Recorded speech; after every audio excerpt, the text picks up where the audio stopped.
উজুর সময় গোপন আমলটি নিয়মিত একবার করুন, ইনশাআল্লাহ এত ধনী হয়ে যাবেন যে ধন সম্পদ রাখার জায়গা হবে না।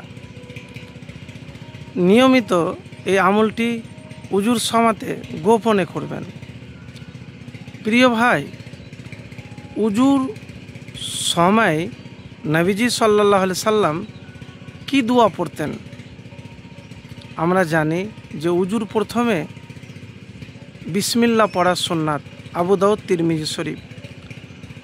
এরপর উজুর মাঝামাঝি এসে এই দোয়াটি পাঠ করা সুন্নাত, আল্লাহুম্মা গফিরলি জামবি ওয়া ওয়াসসালি ফি দারি ওয়া বারিকলি ফি রিজকি।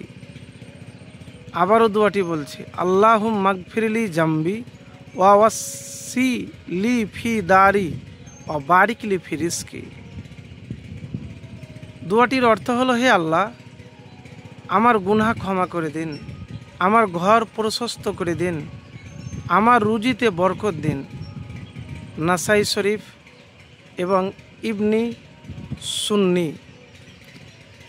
এরপর যখন উজু শেষ হয়ে যাবে তখন আপনি পাঠ করবেন,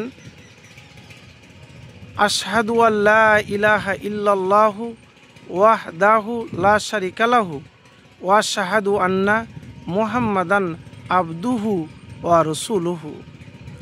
তারপরে আল্লাহুম্মা জাআলনি মিনাত তাওয়াবিনা ওয়া জাআলনি মিনাল মুতাতাহিরিন। এই দোয়াটির অর্থ হলো, হে আল্লাহ, আমাকে তওবাকারীদের অন্তর্ভুক্ত করুন এবং পবিত্রদের দলভুক্ত করুন। তিরমিজি শরীফের হাদিস।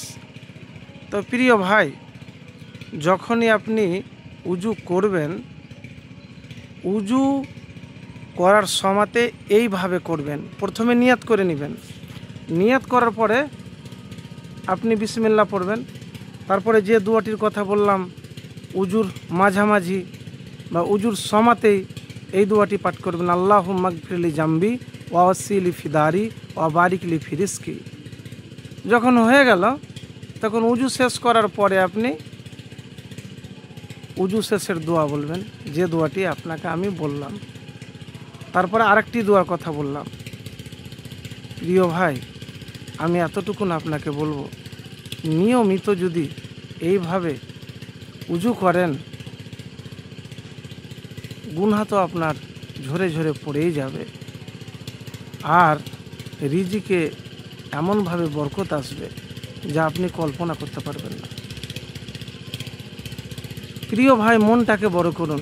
যা আছে আল্লাহ যা যতটুকুন আপনাকে দিয়েছে সেই জিনিস নিয়ে সন্তুষ্ট থাকুন। আল্লাহর উপর রাজি হয়ে যান, খুশি হয়ে যান।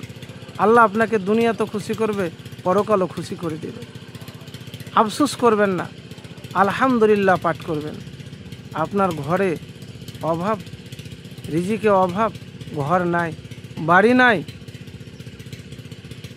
এই দোয়াটি উজুর সময়তে একবার পাঠ করে দেখুন, ইনশাআল্লাহ ফলাফল পাবেন।